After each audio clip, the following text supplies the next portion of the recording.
performance review on City Administrator Matt Podhradsky as authorized by the Minnesota Statutes Chapter 13D-05 Subdivision 3A. I would need a motion and a second to go ahead and open the meeting and move forward. So moved. Motion by Councilmember Hubbard. Second. Second by Councilmember Wong to open the meeting again. All right, now we go back to regular session. We are on air. Huh? Can you vote? Oh, sorry. Thank you. Any discussion? All in favor signify by saying aye. Aye. Post same sign. Now we'll move into the open session. Thank you for that. All right, we will start with, Elise, will you call roll, please? Councilmember Hatfield? Here. Councilmember Howard? Here. Councilmember Wong? Here. Councilmember McGraw? Here. Mayor Winchell? Here. All right, will you please stand and join me in the Pledge of Allegiance? Are you all right, or you need to do something? You good? Okay. I pledge allegiance to the flag of the United States of America and to the republic for which it stands, one nation, under God, indivisible, with liberty and justice for all. Thank you. Thank you, everyone. To the viewers at home, sorry we had a closed session and ran over a little bit. It's much easier to keep it closed than to close it and redo it at the end of the meeting. So we will go ahead and move forward now with the regular meeting. So, oh, I did the roll call early, sorry, but that's done. We're good. All right, we'll move to item 6, adopting the agenda. Are there any corrections or additions to the agenda? If not, I'd entertain a motion to approve. Approve the agenda. Motion by Councilmember McGraw. Second. Second by Councilmember Hatfield to approve the agenda. Discussion. Hearing none, all in favor signify by saying aye. Aye. Post same sign. Motion carries. Moves us to 7, visitor presentation. Tonight we have a Mr. Steve Albright with the Shakopee, Medwacket, and Sioux community for a proposal on an organics facility.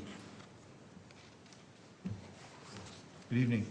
Honorable Mayor, City Council members, I'm Steve Albrecht. I'm the Tribal Operations Administrator for the Shakopee, Medwacket, and Sioux community, and I've got our Organics Facility Manager, Al Regis, with us, and our Project Manager, Dan Lanas, with us is also here. So, You need to come we've got up. a brief presentation.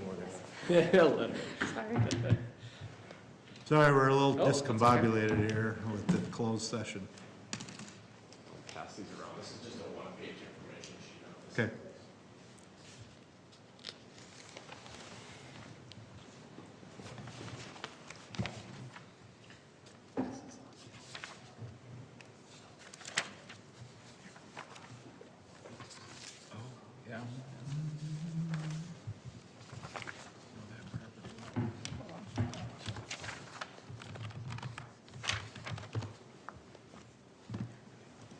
Okay, you should be good. Thank you. There we go. Well, we'll make this brief, and then we'll answer any questions or focus on any areas. We're really here tonight just to introduce you to our project that's going to be south of here, just over a mile, on what was formerly the Malkerson property.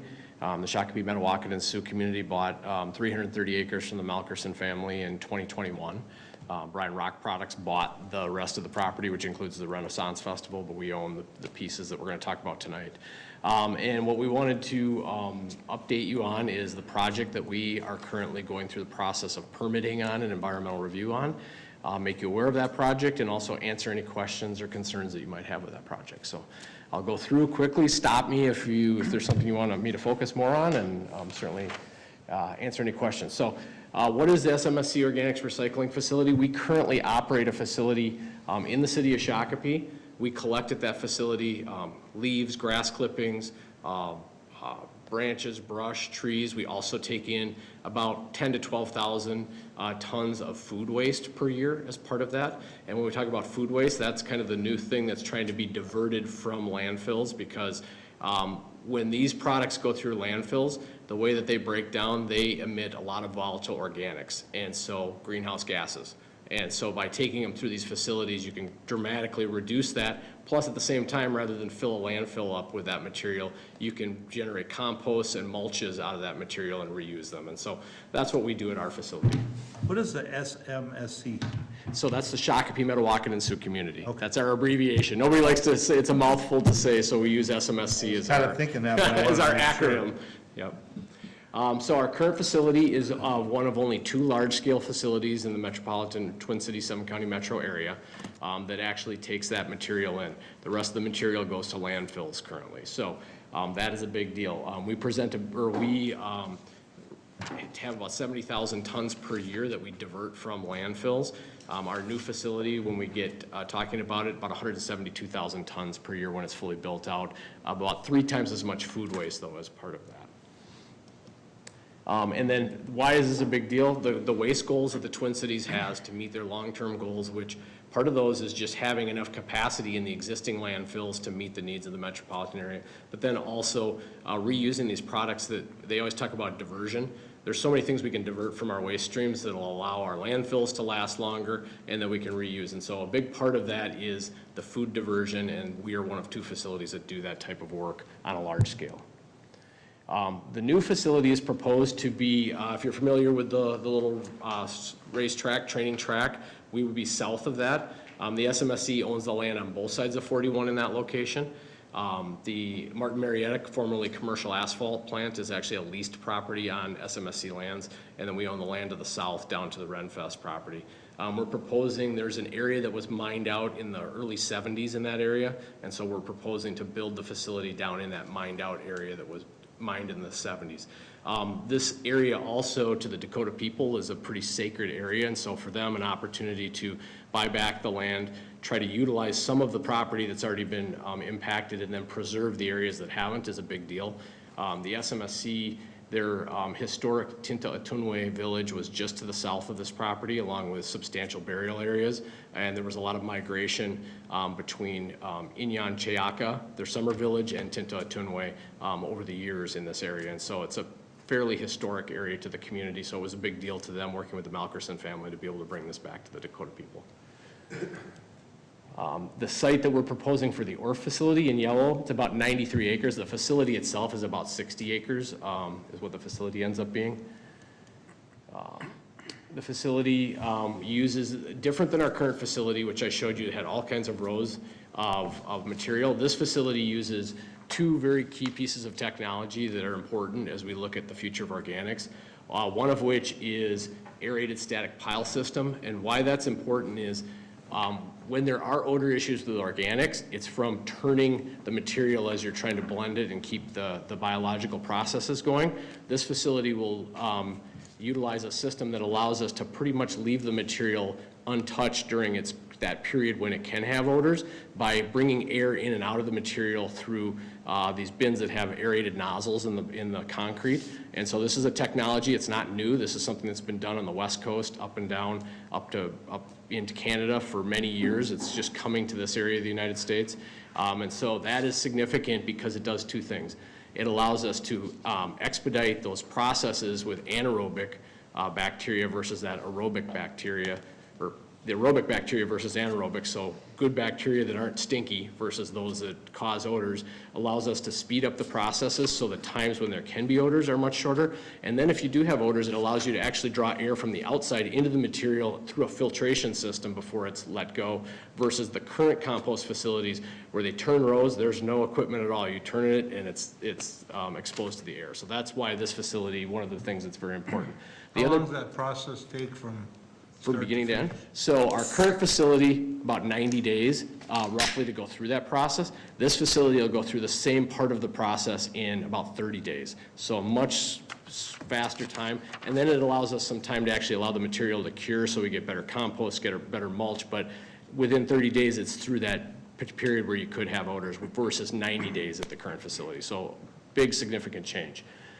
The other big thing that is a big catchphrase right now or a big issue is PFAS. And many wonder how do you get PFAS in an organics facility?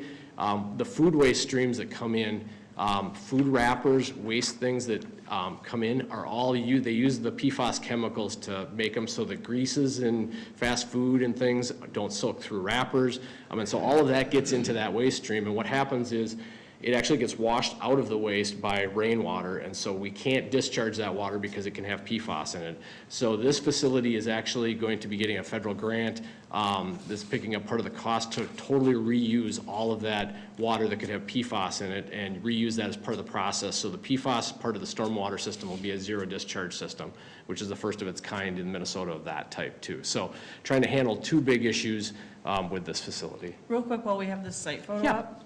So everything with the red outline was purchased? Is Yes, that correct. Yep. So the yellow highlight, is there a plan for the rest of the land or improvements right now? I mean, to be blatant, it looks a little dilapidated when you drive by, which. Yep. So we right now, as soon as we get through our environmental process, are actually proposing to remove the buildings on the site, with the exception of one or two that are in decent shape. We're going to remove all the buildings and clean the site up. That's one stage.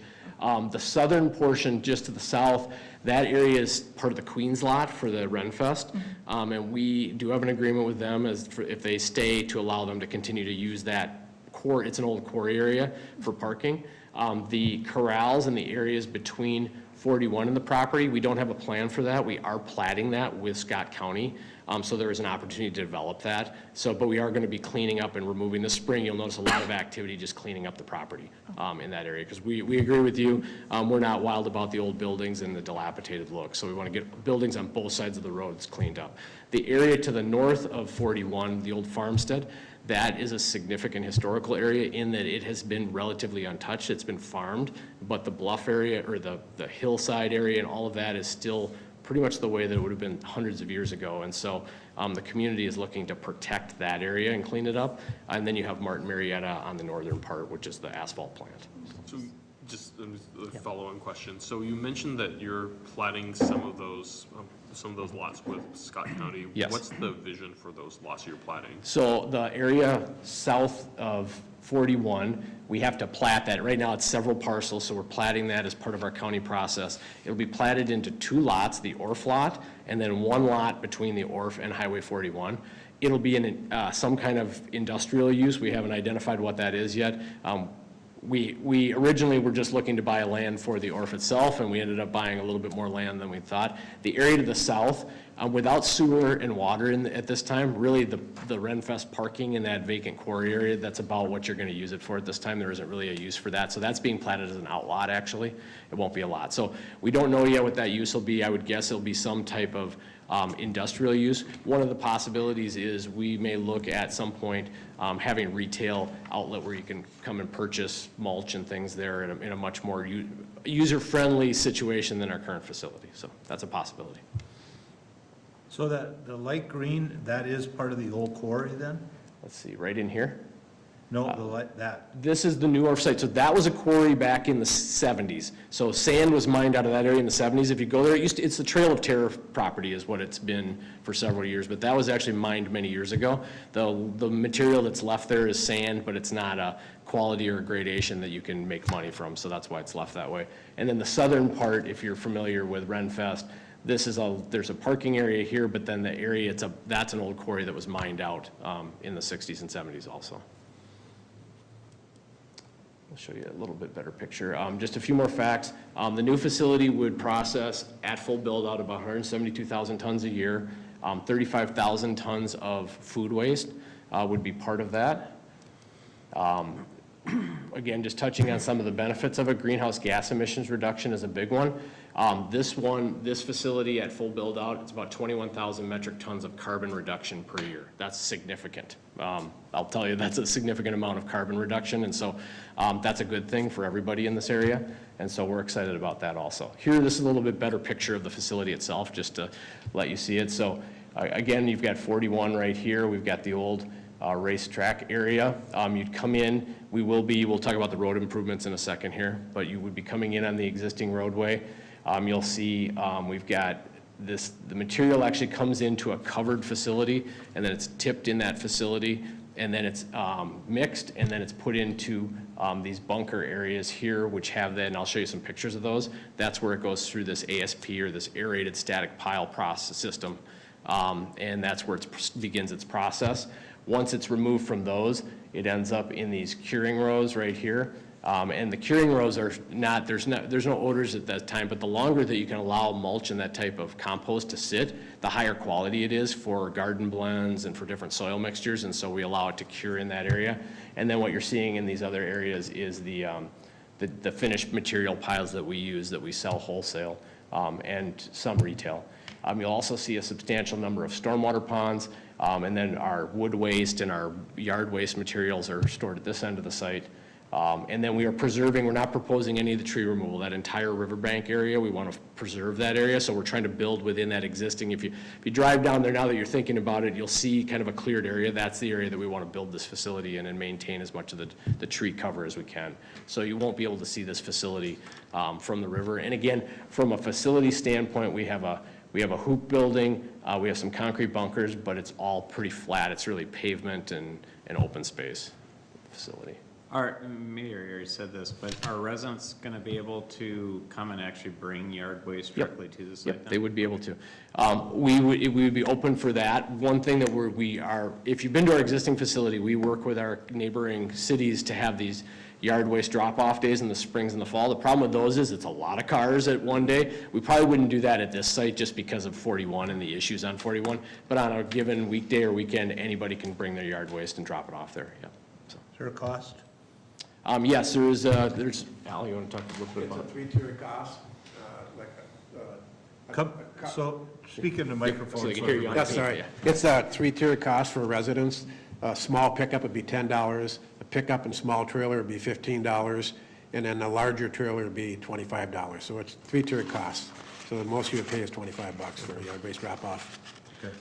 And then we do a lot of where we get our wood waste is operating cities, facilities, and I believe we're going to be entering into a contract with the city of Chaska also. I think we were your low bidder on your yard waste for 2023. So that is something that we're excited about, and that's where we The guy go. who's in charge of it just shook his head to me and said, yep. So we're excited about that, and we partner with our neighboring communities, and we do pickups at there, and a lot of times I think where it's headed in the future is you'd have free drop-off at certain locations, and then we would operate the locations and pick the material up for the community too. So we have different kind of structures with different, I mean, how many municipalities are we doing right now, Al? What's that? How many municipalities?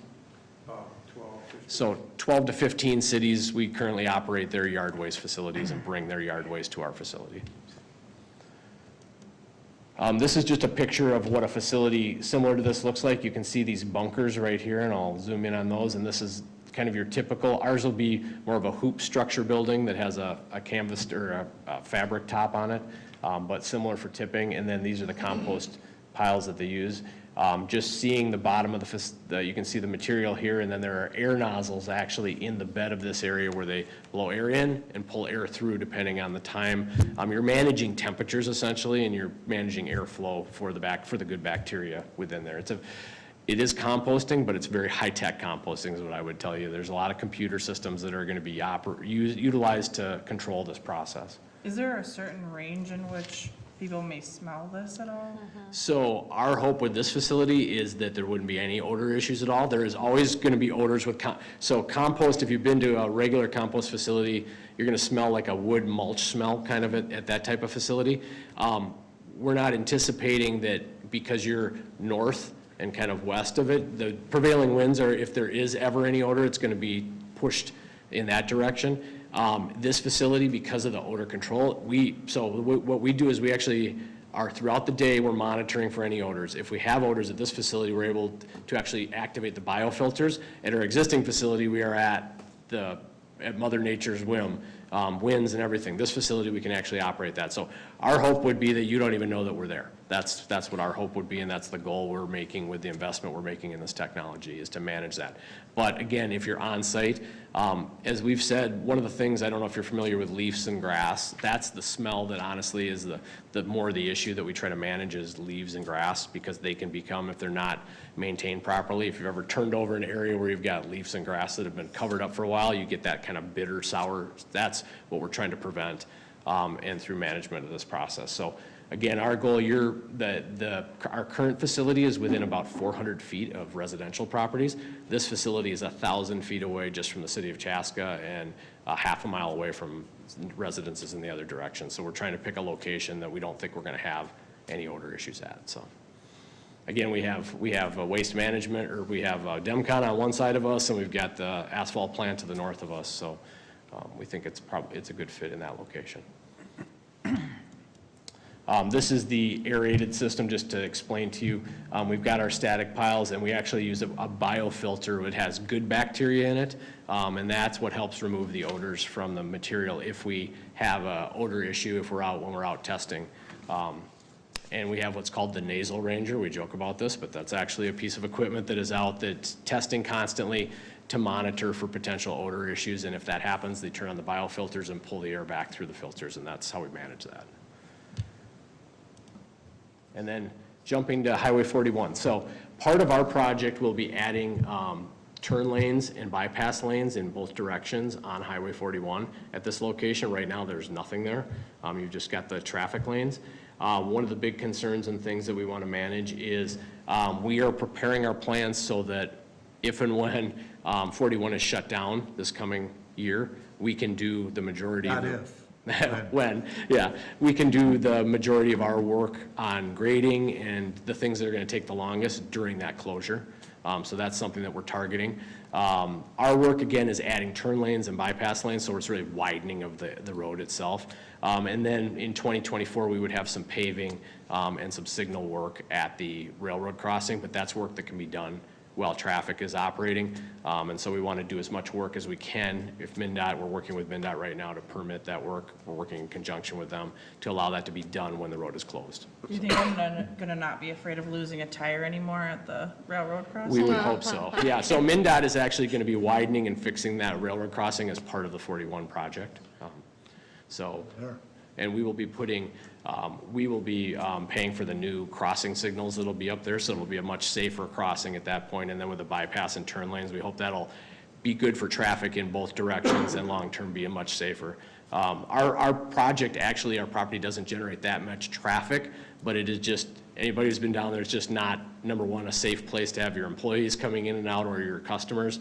And number two, it's just inconvenient the way that it's set up right now, and so we want to fix that. So. And so when is this supposed to take place as well? The construction. So the road, we actually have two projects. So we have a separate road project that's going to be done, and what we're doing is we're matching it up with MnDOT and the 41 closure so that we can do as much work as we can, hopefully, with the permits in place while they have the road closed. And then next year, we have to get a permit from the railroad to do their signal work, and they actually do the actual signal installation themselves. That won't happen until 2024, so when that happens, we'll do the additional paving work. We can do that under traffic. Anytime that we think we're going to have to inhibit traffic, we would look for off hours or things like that. We have a lot of control over when that can occur. So, But they're not actually putting signal lights there? No. Just a new crossing system, yeah.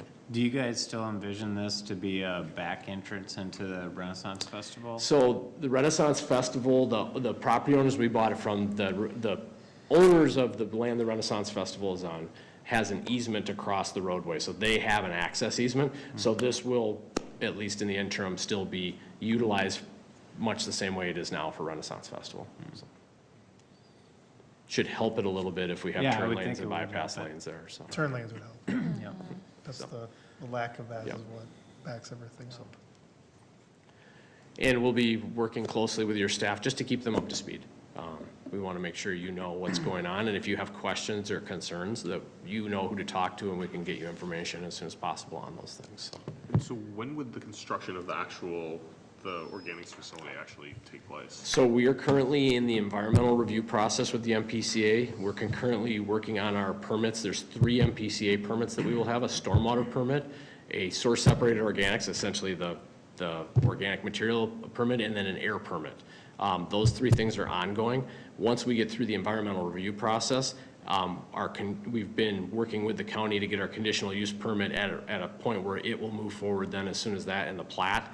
So we're guessing end of May, early June would be when we would start construction on our site with our improvements. The road work can be done once the environmental review is done, we can sequence that at any time. It's not tied to this project. It's work within MnDOT's right-of-way and being permitted by MnDOT. So 2 separate projects, but because we own the property, we can't proceed with anything until that environmental review process happens with our organics facility. And when do you expect to open it? Summer of 2024. Is your environmental assessment worksheet completed at this point? It's done. It's out for public comment right now. Okay. So Where do you access that? What was that? How do you find that? So if you go, you can actually go to our SMSC page to get it, right, Al? So SMSC, .com, is it .com? Okay. So smsc.com, we have a page on the new project, it's there. And then we can also I can provide the link to your staff too. Sure. So that you have it. And maybe you want to put a link on your webpage if residents or have questions about or something, we can have it directed to our webpage. So we've got a landing page that tells about the project, provides this information, and then provides links to the different things, so. So if we have concerns from residents or something we identify, who should we reach out to? You can reach out to me, and we'll make sure that it gets answered. Great. I can, excuse me, I can tell you as staff met, the 2 biggest things that we talked about was, first of all, these improvements at 41 are going to be a good thing. But we did talk about just this timing issue to try to make sure that, let's not have the road closed and then it closed again. Let's try to coordinate these things together. And then the odor side of it. And I do know from having, MMPA, we have our anaerobic digester down in LeSueur. The technology that they're talking about here as far as controlling odors is not a lot different than some of the stuff that's being used down there. So I think it is technology that has been used. So what was the kind of the perimeter for the odors? Well, our hope would be, we're on a 90-acre site. Our hope would be that you wouldn't be smelling this off our site. Right. But we're right now, when we have odor issues at our current site, we're at people that are 400 to 500 feet away. Okay. We don't have anybody. Chaska's a mile away, Yeah, just they're across the mile, river. And then the nearest housing that we have is over the landfill down onto 169, which I think is about a half a mile away. Okay. So it's a pretty significant distance. We don't anticipate actually any odors being noticed in those areas because of the distance. And the other things that are between those houses, in that case, you've got a landfill between us and those houses, and a landfill that emits different odors itself, Yeah. so. The closed landfill, that is, not the Demcon landfill we don't have any issues with, but the closed Louisville one does emit. Proximity to the river, water contaminant? So, yeah, let's jump back. So you can see we've got Gifford Lake right there. So we're not getting anywhere near that area, but all the stormwater on this facility will either be reused or it'll be clean stormwater that's discharged. So different than a lot of different facilities, we have an MPCA industrial stormwater permit to manage this facility. So this facility is completely regulated by the MPCA. Okay.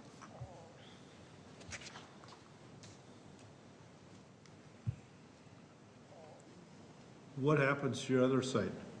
We will close that site down eventually. So our other site, if you're familiar with that area, we've got housing popping up. We've got houses as close as 400 feet from it, and we've got housing for the community that's on the reservation. So there's community housing happening and City of Shakopee housing closing in on that.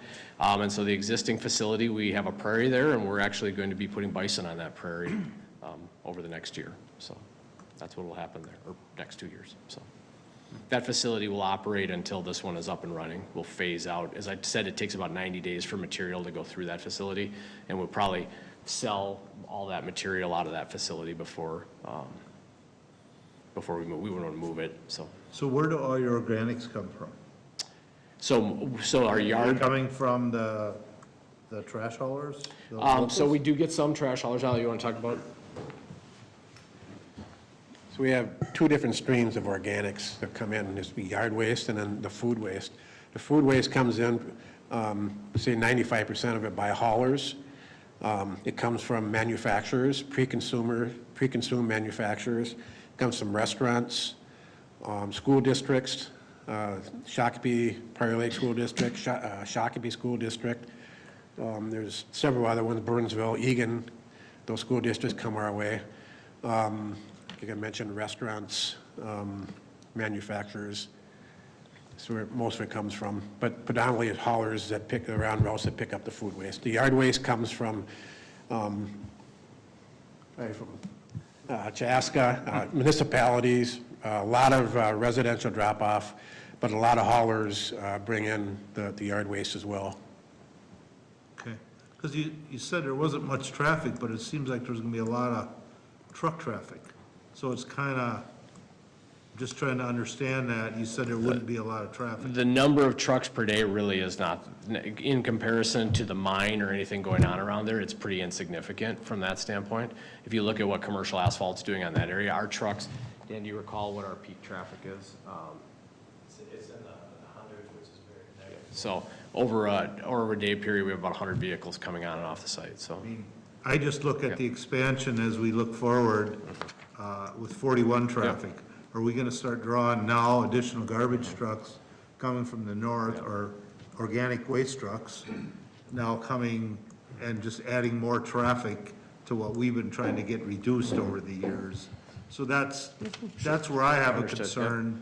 You say it's not many, but to do that many tons, that's a lot of trucks. And then you have to then the product has to leave. And so somebody's trucking that somewhere. So I guess, I'm not real convinced that it's not a lot of traffic. For the industrial uses that could be there, I would say this is probably at the lower end, unless you're doing like a storage facility or something of that nature. So compared to a landfill where there might be 20 garbage trucks hauling municipal solid waste, there's a lot less organics waste. When we're talking 70,000 tons a year right now of material, the yard waste, and they're brought in different vehicles in different times too. But yes, there is going to be more traffic. There's no doubt about that, I think. And how does, you talked about the bulk of the material, where does that go? It's got to go out by bulk, right? You don't do any bagging, everything is. No, we do bag some material and sell that. Yep, we do. Yep. But a majority of it's still got to go out bulk. Yep, for different projects and stuff, it's hauled out, correct. And that is for like landscaping mulch then? Yeah, landscaping, road, so a lot of this is used, soil mixes for road projects, so restoration along, when they do a street reconstruction project, the shoulders, boulevards, this is becoming the way that a lot of those areas are restored now, through that material, through that way. Soil amendments, we bag compost and sell that also, so there's a lot, it goes out in a variety of different ways. And then mulch too, we make mulch at this property too, so just regular hardwood mulch, and we do color mulch also. Oh, you do color mulch Yep. also? Okay.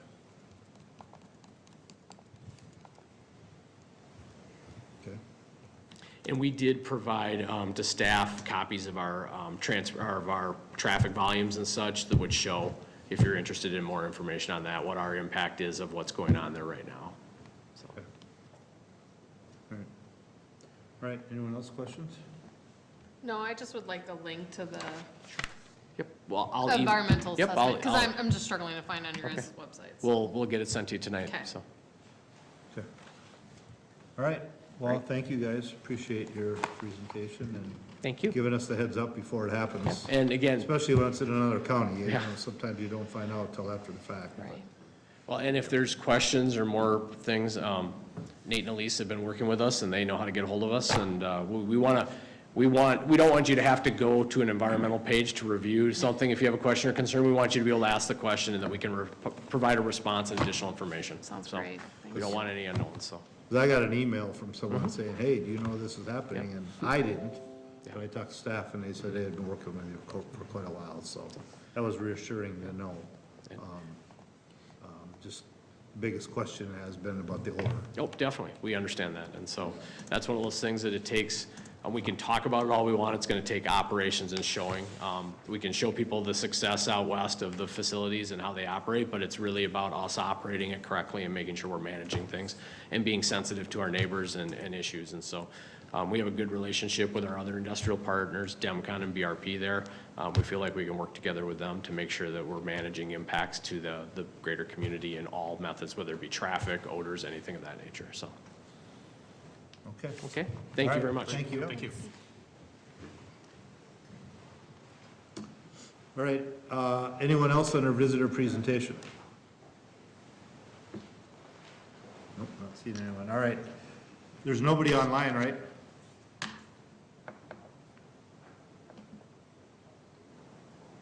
gonna take that as a no.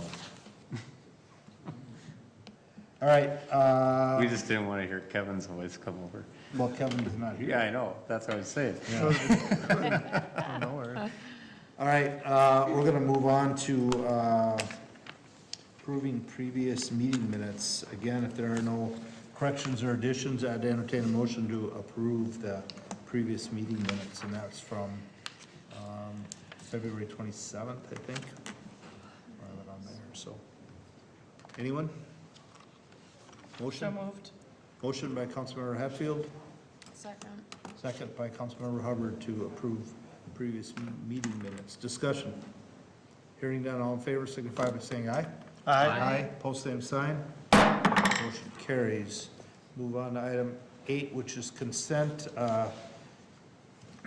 Consent items are items that we need to approve, but not necessarily conversation, but any and all could be pulled off if necessary.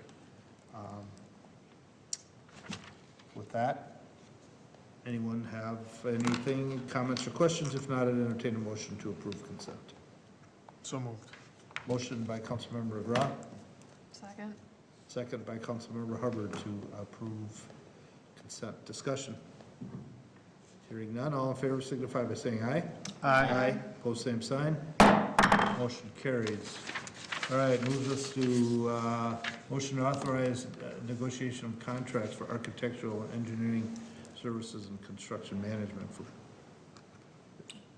a public safety facility. I was reading Public Works. All right. All right. Mayor and Councilor, the item in front of you tonight is work that we've been doing in relation to a strategic plan goal that was set in our last strategic planning session, which is reinvesting back in our core assets. As we've talked about quite a bit over the last year to year and a half, we have some general fund facilities that are in pretty rough shape right now and haven't been able to really keep up with the needs we have in the community.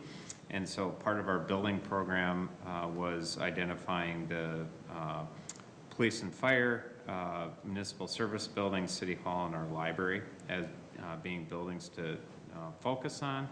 And in December, as you guys adopted the budget, you adopted the first phase of that program, which will allow us to move forward and actually working on the first of these projects, which is the highest priority, which is our public safety facility. So since that time, we have been out seeking proposals from architects. We got a lot of proposals, which is great. We received 10 proposals from architects that were reviewed. We did have sort of a two-tiered process that we used in actually reviewing these. So we had a group of employees from our building maintenance, police and fire were involved in the process, as were the department directors in those departments to go through the initial round of interviews, which happened back in mid-January. And then from there, they made recommendations for 3 firms to move forward with for a second round of interviews, and that's when I jumped into the fold at that point. And since that time, we've been really just working to narrow that down. I gotta say, I learned more in the last month and a half about fire stations and police stations than probably I was anticipating, and I think you guys can all probably say the same thing too, which was great. I mean, I thought that the process, I think we started to really understand as we went from facility to facility what were the most important things to focus on. And quite frankly, that's how we came to CNH as a recommendation for the architectural firms. There was a lot of great architectural firms who I think would all do a really good job. But one of the things to me that really stood out about CNH, even though they've had maybe a little bit more experience on the fire side, it's not that they haven't had experience on the police side, but they're a different type of firm as far as their principally driven one, which the people that we see sitting with us right now are the people that we're gonna see a lot of over the next 12 months, and speaking with other cities about the process and how it works, we think it's going to be a really good fit for how we move forward and actually get this this project developed. So a couple things. We will have CNH come up and just introduce themselves and go through a quick presentation. Just from a process perspective, so if the council moves forward and authorizes us to enter into negotiation for a contract with CNH, but also our construction management firm at RGM, we'd be doing that, but then simultaneously starting this process for design. Because right now the goal is to have the building start under construction in the spring of next year, and then be completed in the fall of 2025. And that seems like that's a long ways out from now, but there's a lot of things that we have to do between now and then, including going through our own planning process, which... They're the hardest. Oh, they're the worst. So, yeah. I'm serious, that's, when we built those fire stations where I was, they were the hardest people to work with. It was like, oh my God. Especially community development, where are they? Yeah, he's hiding, he's not here.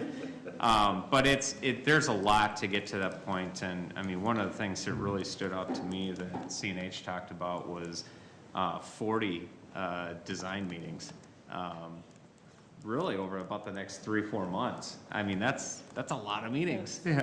Yeah, so there's a lot of work to do, but it's all really important stuff, and everybody's really looking forward to it.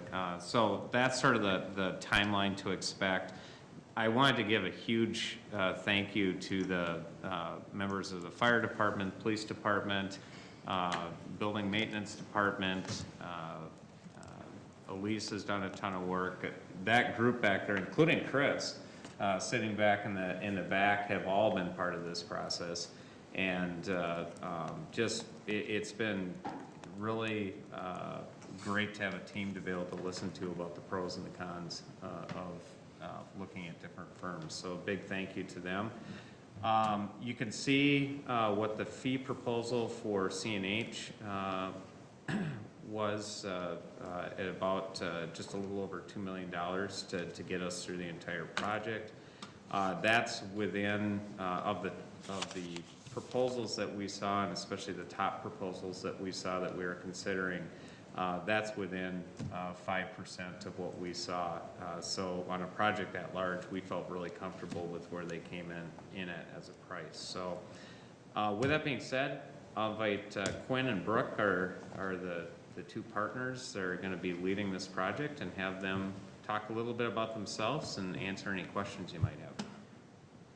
Thank you. Good evening, Mr. Mayor and council members. I'm Quinn Hudson, a principal of CNH Architects.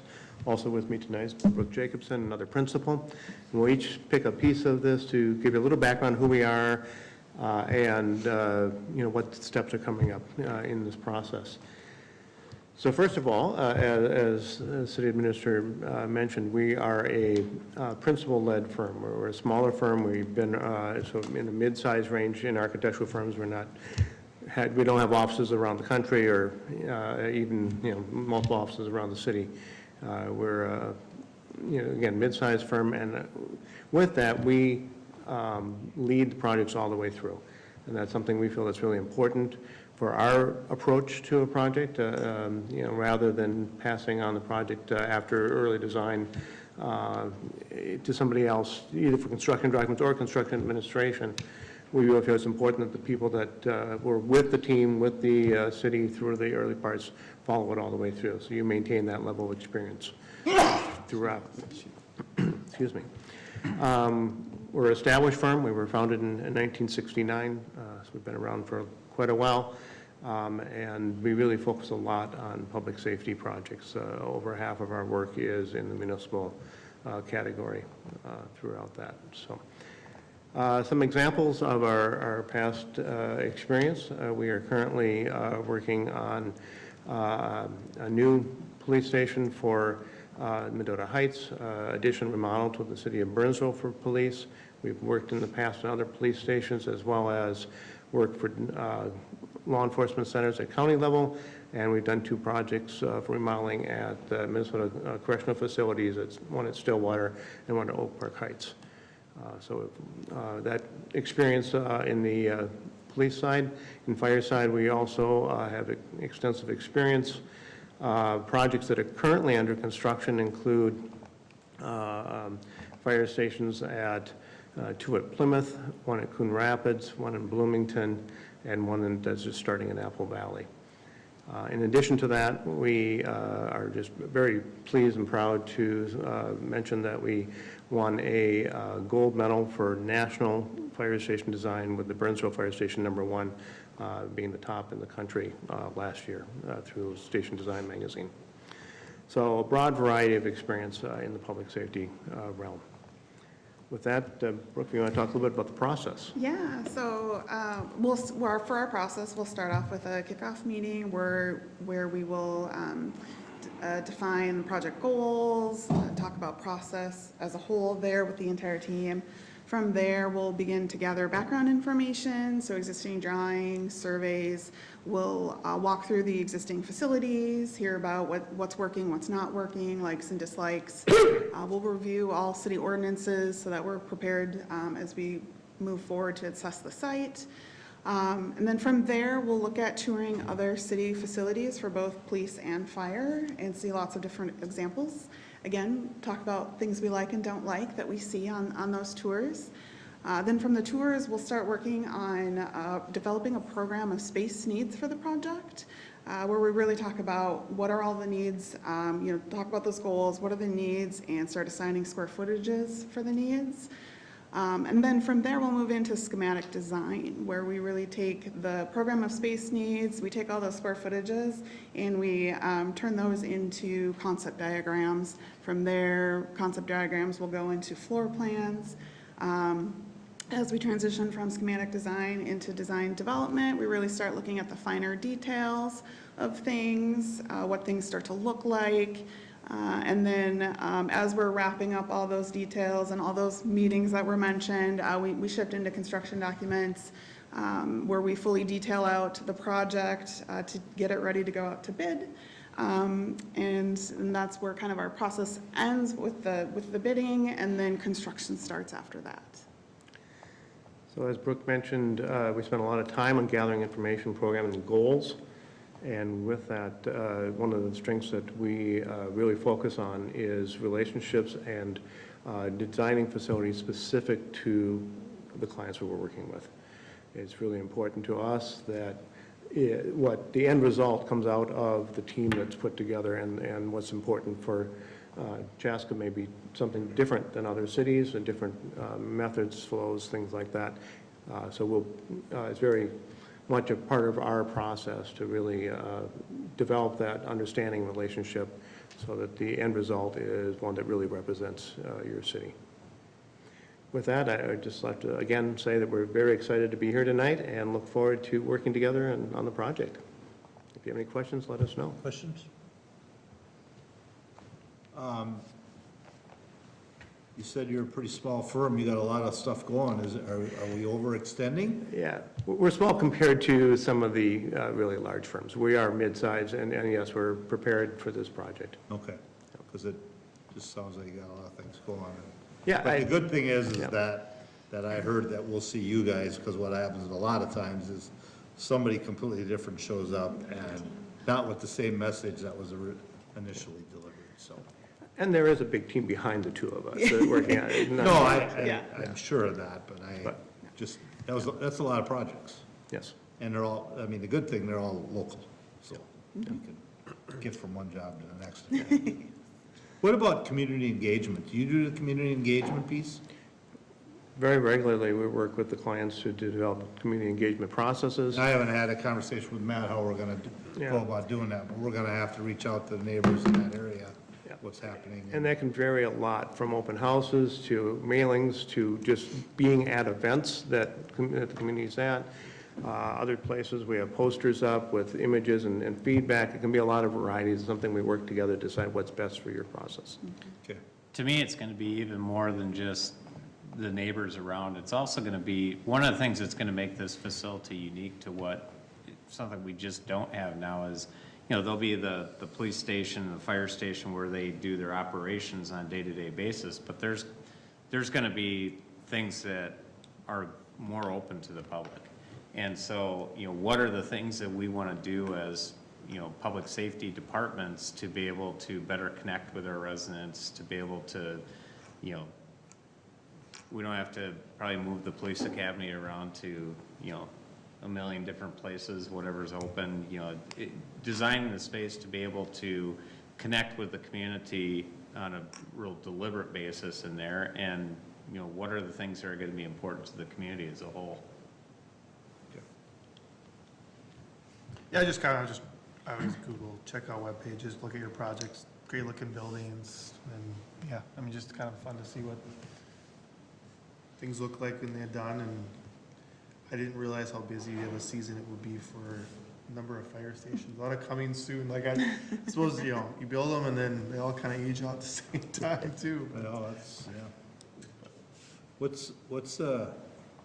Are you willing to throw out, what is the cost per square foot now on a commercial building? Yeah, for a fire station, an all-new fire station, which is not exactly what you're looking at, or a police facility is a little bit lower, but a fire station comes in around $400, $410 a square foot, something like that. Police will be $350. Again, it just depends on what's all involved. Right. And of course, with some remodel, that can bring some prices down a little bit too. So seeing as this one's working with an existing building, and obviously with fire departments, got to continue operating. Who's leading the, the coordination for, making sure that we can still operate while the construction's happening? That'll be part of the design process that we'll work together with the construction manager and the departments to figure out the phasing of the project to allow operations to continue throughout the entire process. That was actually a big question for especially the fire department. And I mean, the police department's in a good situation where, they'll be able to get that section done while they still operate out of this facility. But the fire station's different. They're gonna have to remain operational, and so it's gonna take, looking at how we phase that building so that we keep operations constant. And that's one of the things that we spent a lot of time talking to other cities about, like, I think Plymouth was one of them that had the existing fire station that they needed to keep operational as they moved forward. And that was sort of an amazing one, because that one, you could barely even tell that that was a old station. I mean, you looked at it when it was done and it looked like a new station, but they kept it operational the entire time that it was under construction. So that's going to be a big deal for fire.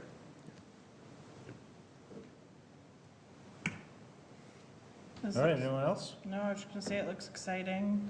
I think looking at your work, I was happy to see things that were really intentional, like the Mendota Heights Fire Department displaying the old fire trucks. And we obviously have those. It's a lot of intentional design that's meaningful, and I think that really stood out, and I'm excited about this. So. All right, I guess that's it. All right, well, thank you for being here, appreciate it. Yeah, do you guys got any comments? No? All right. We promised Brian that as part of this whole process that we're gonna pay just as much attention to how we maintain the buildings as how we build them. What, you have to maintain buildings? Is that a new concept? Yeah.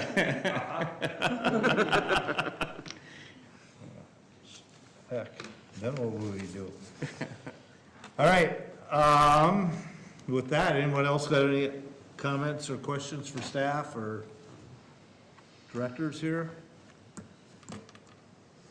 Well, then, I would entertain a motion, one way or another. I'll move that we authorize negotiation of contracts for architectural engineering services, construction management services for the public safety facility. Okay, so I have a motion by Councilmember Wong. Second. Second by Councilmember McGraw. Again, this is authorizing the negotiation of contracts for architectural and engineering services for public safety buildings, so. All right, discussion. I think we We hit it? All right, all in favor signify by saying aye. Aye. Opposed, same sign.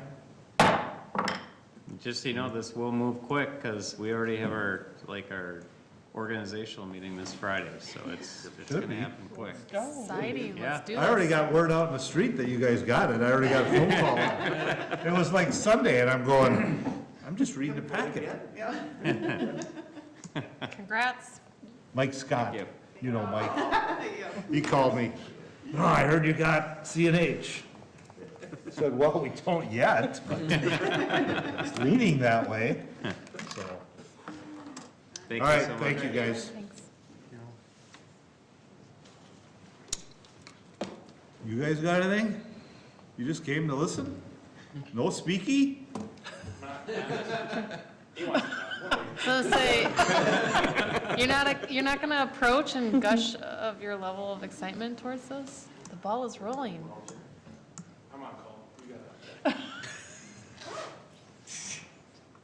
Well, it's great talking to you. Thanks for all the great work. See you next time. Have a safe trip home. Thank you very much. Something everybody here is very familiar. Pardon? Something everybody here is very familiar.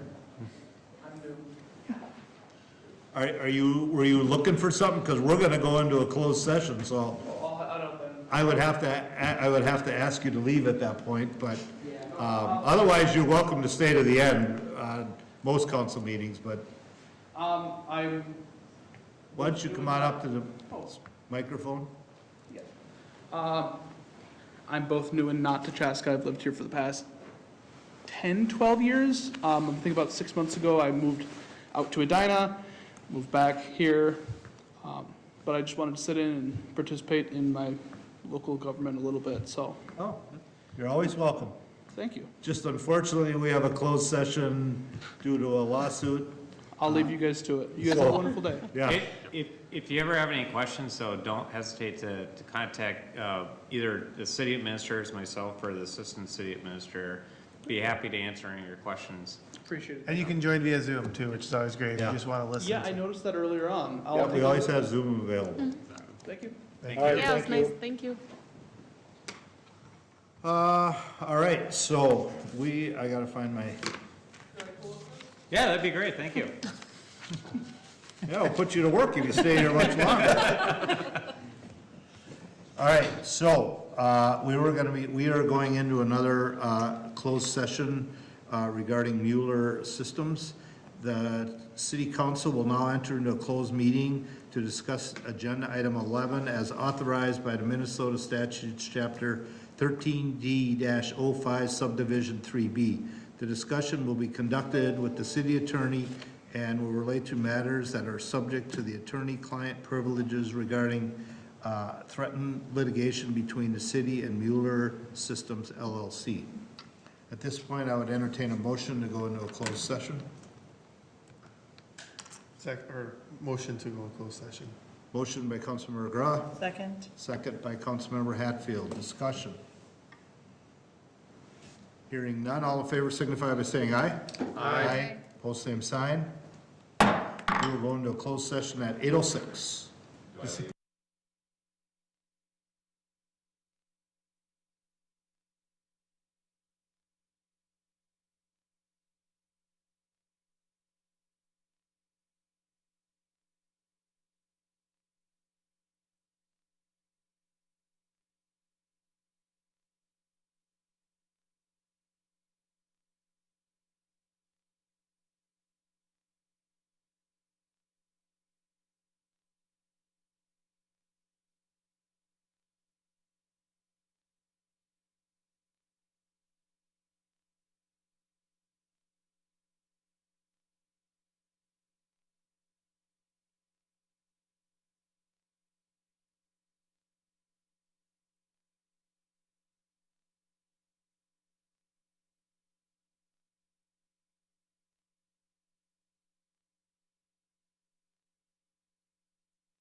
Thank you.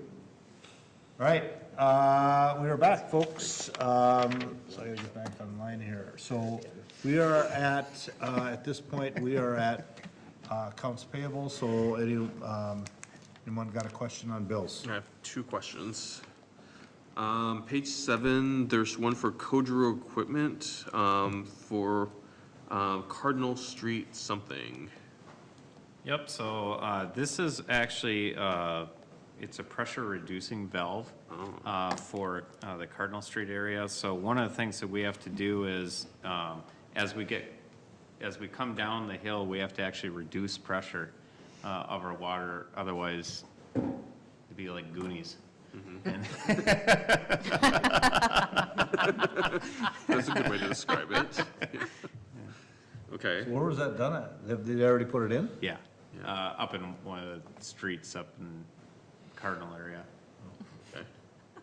And then the other one is on page 11, there was a Schweitzer Engineering Laboratories, Schweitzer Engineering Laboratories.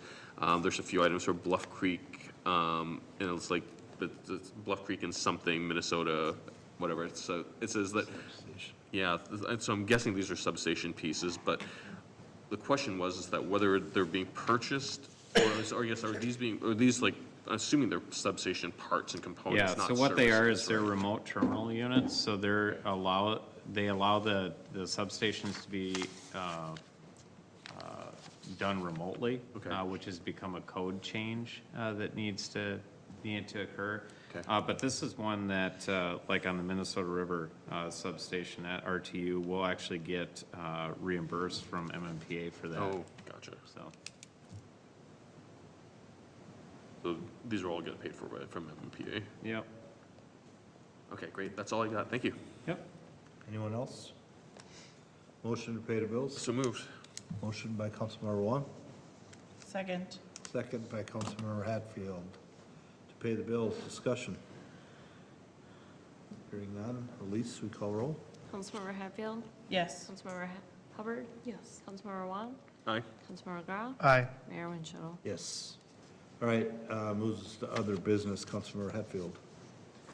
I don't think I have anything this week. All right, thank you. Councilmember Hubbard. Just a couple of road construction upcoming open houses. There's one planned for this Thursday for the Highway 41 project. That's at the event center, and I believe it's from 5 to 7. I just got a postcard in the mail. There's one, Carver County's hosting one for the Highway 4110 project. It's a public meeting. It's Thursday. It's March 23rd, and it's from 4 to 7 p.m. It's at the Chaska Community Center and the Brick City Banquet Room. And then I saw on Facebook that there was one for the Highway 41 MnDOT one for a resurfacing project. I was like, wow, there's so many. And that one is on Wednesday, March 8th, so that would be this week here, from 4:30 to 6:30 at Chaska Middle School East, to learn more about the Highway 41. They don't tell you what room, though. That's interesting. It is interesting. I looked at that, too. So, so there's, 3 different, 'tis the season road construction projects, open houses. Just wanted to mention all of those.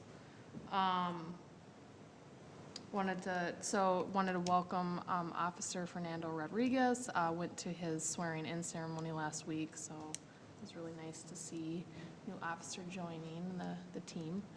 And I think that's it. I know I have something that I thought of, and I can't Well, remember you'll have it. a last call. Oh, whatever, okay. Councilmember Wong. I got a few things. So also welcome to Officer Rodriguez, who was joined our force. He's actually been around for a little while, but finished his official training or onboarding Yep. time. Yep. And so when I have one question that's on here is like, how are things progressing with Costco? You know, I know that because one of the things that, you know, people, I've heard from a few people has been, well, you know, with the snow and stuff, you know, is that still keep it on track, or is it delay it, or do we know even how much it would delay it? Yeah, that shouldn't affect where they're going to, the Continental side of it, they're actually moving forward. They're already doing like their community building and stuff, so, you know, things have gone forward there. The Costco has indicated that they'll be looking to pull their permit during the summer for the actual building.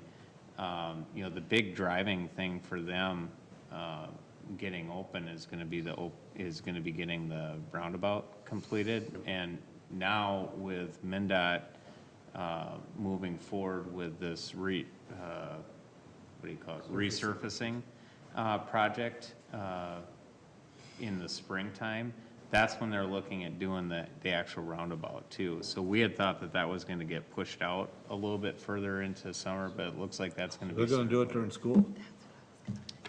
Yeah, they'll be starting up. Yeah. They've removed trees already. Yeah. Saw that. Yeah. So the ultimate opening is next spring, when they'd open up their doors. Yeah, because I had that down there to know if we talked about Costco, that they changed it, because I've been telling everybody summer, or fall of. They were originally going for the fall, and I think it became clear as they were looking at the development stuff moving forward. It wasn't necessarily the snow. They knew before that, that was just too aggressive of a time frame.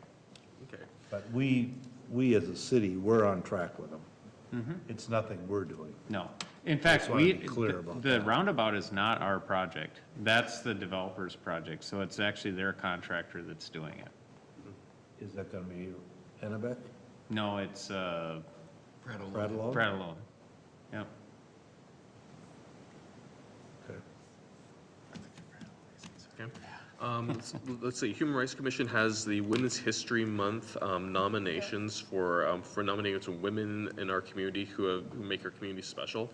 So the Human Rights Commission would like to profile them. So if you know of a woman in our community who's like served, either like works in our community or lives in our community, who's like really helps to make our community special, certainly go ahead and nominate. You can find the link for the nomination form on Facebook, as well as the Human Rights Commission's website or webpage. And also I got the recap from the Chaska Hawks for this past month. For activities, the one act play Alice in Wonderland was the runner-up in the Section 2A championships, which is pretty cool for the drama. The Knowledge Bowl team, Purple, qualified and will compete in the state tournament in April. In the arts, the orchestra earns a superior rating at the regional 2A competition. We have 2 students sign national letters of intent to continue their careers in college. 2 seniors earn AAAs for our section honors with a 3.0 or higher grade point average in the league athletics. Dance team has earned 11 out of, earned in the West Metro Conference Championship for the 11 out of the past 12 seasons, and they've also qualified and competed at state in both high kick and jazz funk. Junior competes at, one of the juniors competes at the state alpine ski tournament. Girls basketball team is in the Metro West Championship for the 4th year in a row, and we have a freshman who qualifies and will compete at the state wrestling tournament, and another junior who will compete at the state swim and dive tournament. So lots of good things happening at the high school. And then the last thing I have is a question. And one of the things that that's a piece of legislation that's currently going up for committee hearing is House Bill HF 2235, which is about housing finance, going up to the Housing Finance and Transportation, or Finance and Policy Committee, which is about the Legalized Affordable Housing Act. And there's some concerns about that were in the bill that seem to have restrictions on what we can do as a city, the way we can zone things, what our obligations are, our collection of fees, things like that. And so I was wondering if, we could talk a little bit more about like how that may impact us, and if there's something that we could do from like as a from a community perspective, to, at least let our electeds at the state understand what our position is. I'm going to turn over to Elise, who can sort of summarize. I know Nate put together sort of a memo in here to talk about it, but Elise, if you want me to just summarize what are the big items in there, and then we can talk about what might be a good next step. Yeah, so as Matt mentioned, I would refer to Nate's particular memo where he outlines kind of the things that are, the League of Minnesota Cities put together a larger outline of concerns about this bill, but Nate really narrowed it down to kind of things here in Chaska we should be, interested in paying attention to as far as this bill is concerned. So, the first part is the impact fees. And so while there are some good things happening with that about, clarifying language about when cities can collect these impact fees, there is concern about the time limits into how long it can take to spend those fees that are collected. And if we don't spend it in a timely manner, then those fees potentially go back to the developer that they came from. And the reason that's a big deal is think about Southwest Chaska. So we collect impact fees for sewer lines that, or water lines that we know we need to like create a loop in our water system, but maybe that doesn't need to be done with this portion of the development now, but it needs to be done overall, over time. So we collect those fees, we keep them, and then when we need to build it, we build it. This would say, well, if you don't build it right now, you have to give the money back. And it's like, well, that doesn't necessarily work out because like we might need to put a water tower in a certain location and we can't get to that location until we actually have the development actually move to that. So, it's like a catch-22. Yeah, I don't quite get the idea of it. I mean, if you're paying the impact fee, it's like, do you want it built wrong or right? I mean, it's, so it's basically putting limits on how long we can actually hold those dollars. But that, in Southwest Chaska, I mean, you could have a spread of 8 to 10 years between when you actually build the first part of the infrastructure and when you have to build out the last part of the infrastructure in that development. And I think some of the concern comes too is that most of the time the developers pass these impact fees along to the home buyers. And so, they're essentially reimbursing themselves by doing that. And then if we give the money back to them, who technically kind of comes out ahead then? Yeah. So I think there's So the concerns homeowners about still have to pay, they're not getting the money back, it's the developer getting the money back. And I heard a presentation that the effect would be that cities just couldn't allow development until there was a big chunk ready to develop that could support the water tower.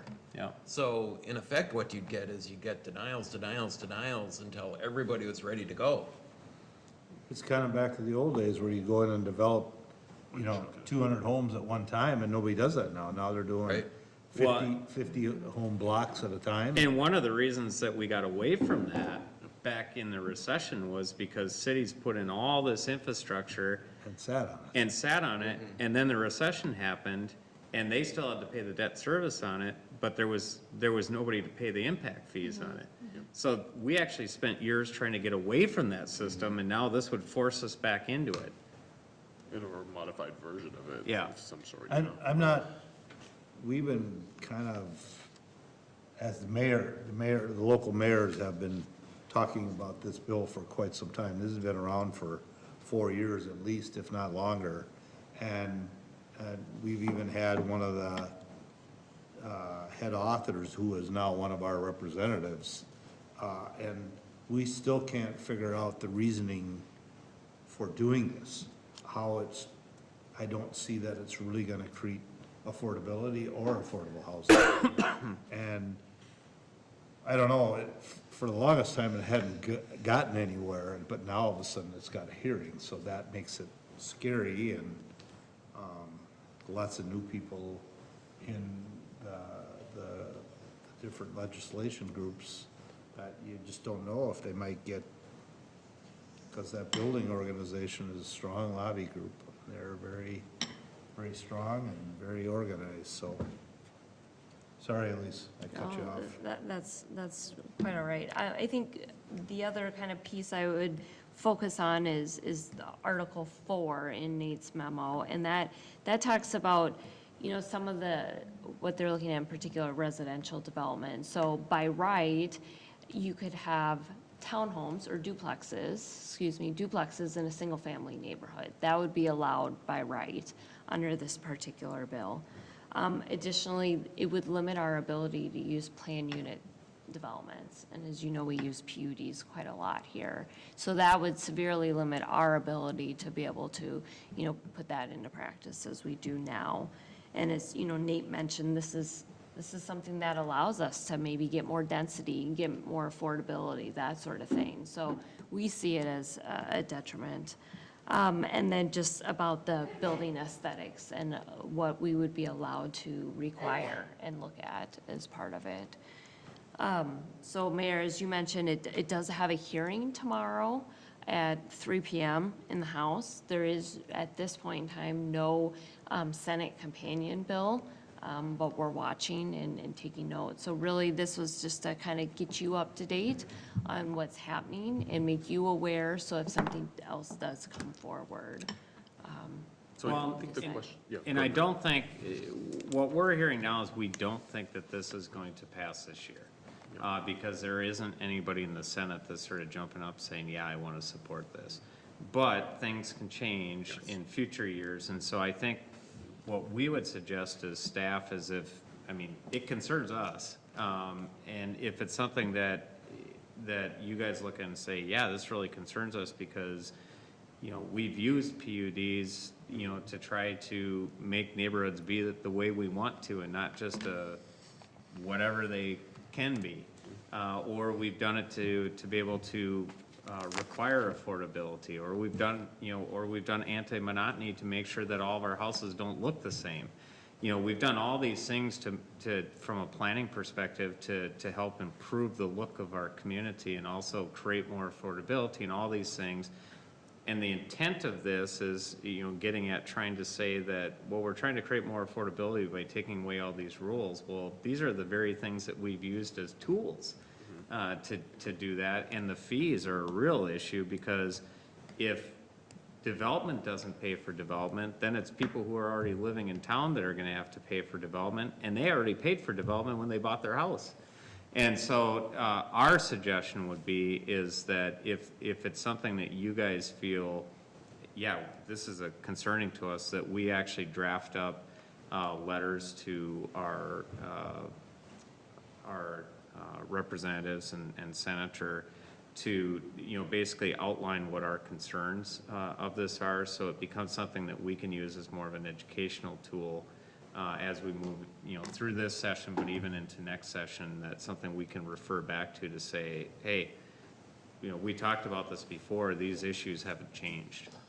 I think it would be really a strong, you know, at least as an educational piece, because I think that, you know, a lot of these pieces of legislation, they take like multiple sessions to get anywhere, and this seems like it's starting to get a little bit of traction. I think that, you know, our concerns and the real practical impacts to us need to be known, because, you know, it affects at the very core the way that we happen to, you know, the zone, to plan, to collect fees, to operate in a practical way.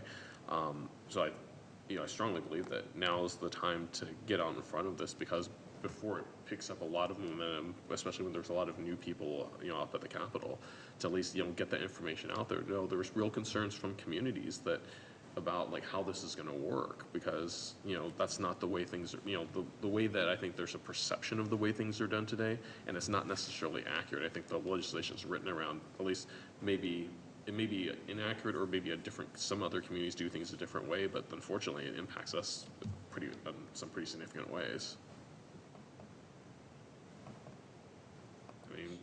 So I've heard from Councilmember Wong, does the rest feel the same, that we should be drafting letters for our legislative group? I would say so, based on the information we've been presented with. I was going to ask what you want, you know, you know, because I saw a call to action from the League of Minnesota Cities, Yeah. but I didn't know, like, is this an individualized thing? But it sounds stronger coming from the council as a whole. Yeah, no, I think it'd be strong coming from the council as a whole, and I think it becomes one of those things that if you're ever with our legislators, you know, and they say, what's going on? This becomes one that you can say, well, we just sent you a letter on this, and, you know, this is a concern of ours. I think we definitely need to, I'm in favor of sending them all one. And I saw you had the opportunity to send something to Representative Ream about maybe getting together. Yeah, Is that yeah. talking about that? No, that's talking about City Square West. Okay. But that'll give us an opportunity to do that, but Yep. I think we need to send one to our counterpart in Maconia, for sure. Because he is a big proponent of it. So, I'm in favor that we do it.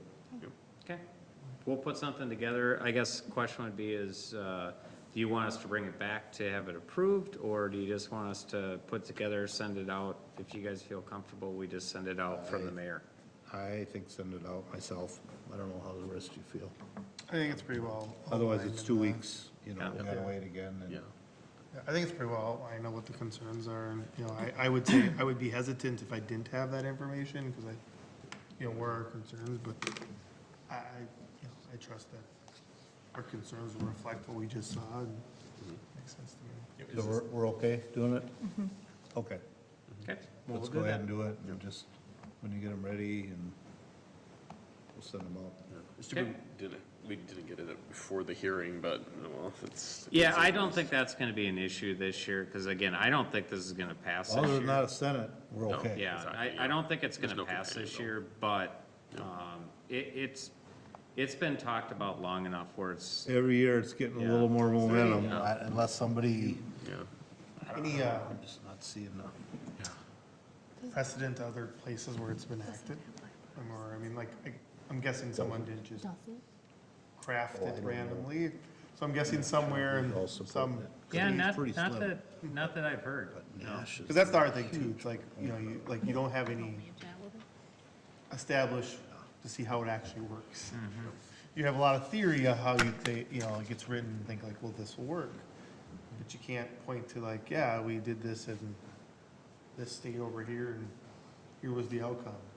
I wonder if, like, you know, Representative Elkins, I think, is a Cal alum, so I wonder if he pulled it from someplace in Northern California, but just, you know, guessing. So, I don't know. Okay.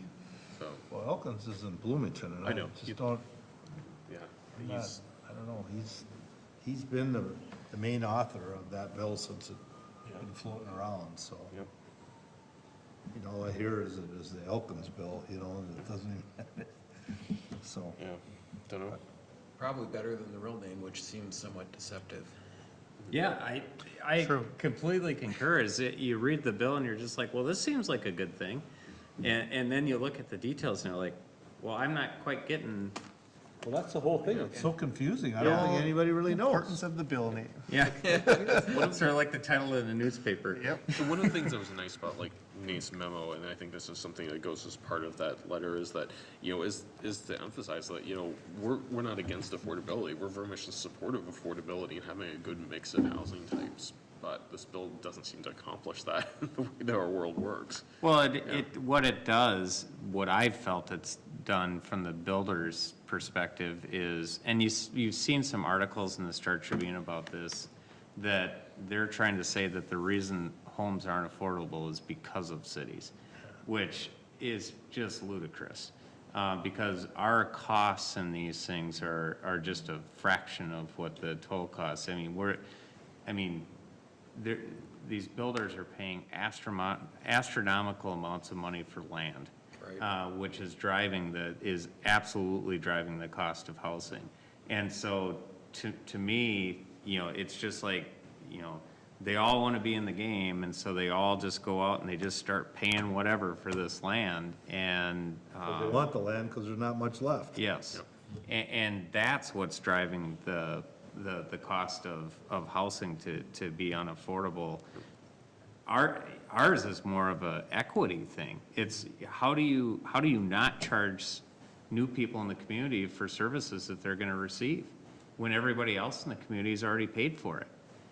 You know, there's a cost to providing these services and expanding roads and expanding sewer and water and all that. You know, you can't push that cost on everybody else and not expect that they're contributing towards their community. Yep. Well, thank you very much. Yep. Appreciate it. That's all I got.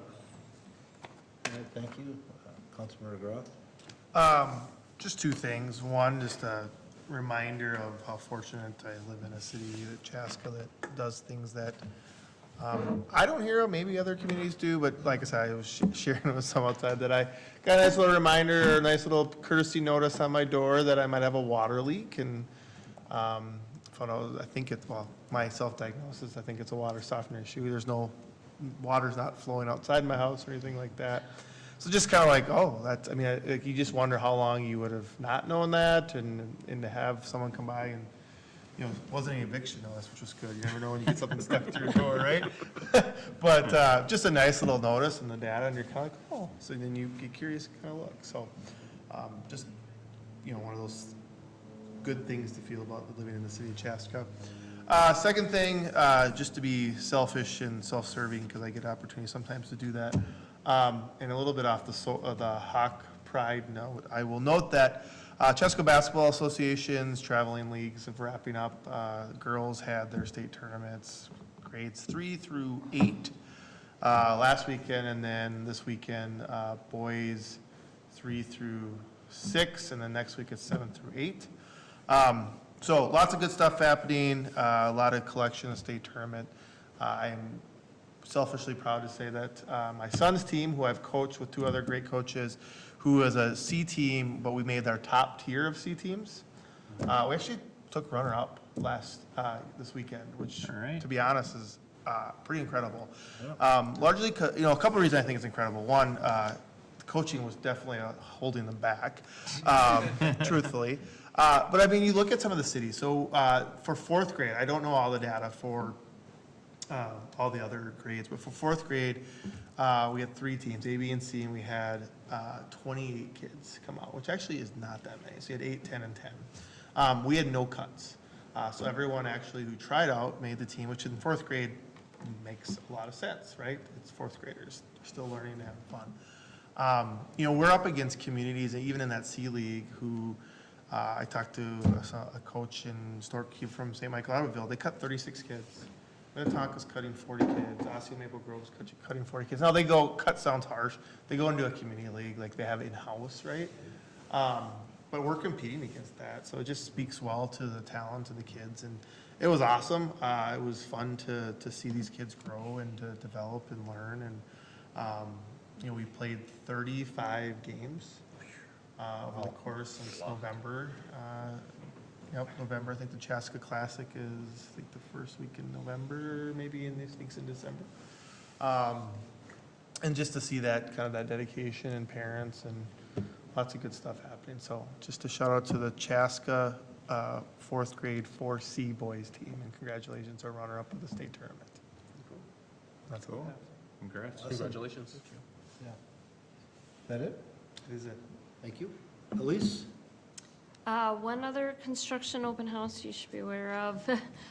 It's just for businesses, though. It's Wednesday morning, and it'll be talking about the PV Road roundabout at 41. And again, businesses only, but important for their function. So I'll just mention that as well. So all of those businesses then are notified, so nobody's gonna come and tell us they didn't know about it? Right, they've been they mailed a postcard, they've been doing door-to-door. I'm trying to think, they were doing individual follow-up phone calls and emails as well. Is that the developer then? That is the consultant that's been hired to help with this project. Who do they have? HDR is the consultant working on it. Okay. So. No, so that's for the PV Road, not the Pondview development, right? Right, this is the roundabout that's needed for the Costco. Yeah. Well, the Pondview That's thing, because- that'll be part of the 41 project. Right, because we're talking about the overlay, right? So, but I just wasn't sure if they were, if that was, if Yeah, they were that's like the intermingled. evening meeting. So Okay. I think there's some confusion about who's hosting the morning meeting and who's hosting the evening meeting. And they're being hosted by different folks. But Where- city where's the staff will be morning meeting? there. Morning meeting's at Hazeltine. Oh, okay. All right. Anything else? Nope, that's it. All right, thank you. Mike? No report. No report? How about you out there, anything? Get me home? Good. Ask my one question. Matt? Good one. Yeah. Just note that we have our Employee Years of Service Appreciation Breakfast tomorrow morning at 7:30. We did post it, so if anybody wants to come, feel free to come. That's it? Yep. All right, thanks. I just want to give a shout out, girls' basketball, one loss again, fourth straight year, they won the conference championship. I don't even know, I haven't gone, so I don't know if they've had a section game already, I think they may have. They play Friday, section championships Friday at the high school. I think it's a 7 o'clock tip. Oh, so that's the section. Against already. Eden Prairie. It'll be a section final Oh, championship. okay, Yeah, they beat Waconia and Minnetonka, first two games. okay, I saw something about Minnetonka, and I didn't know when that was, it didn't Yeah, have so a it's- date. Yep, against Eden Prairie. So it's, and it'll be good, I mean, it'll be a good game. It's the top two seeds. Chaska's the top seed, Eden Prairie was seeded 2. Well, it'll be a battle then. Yeah. It'll be a battle, well, that's pretty cool. Costco, we talked about, employee recognition, talked about.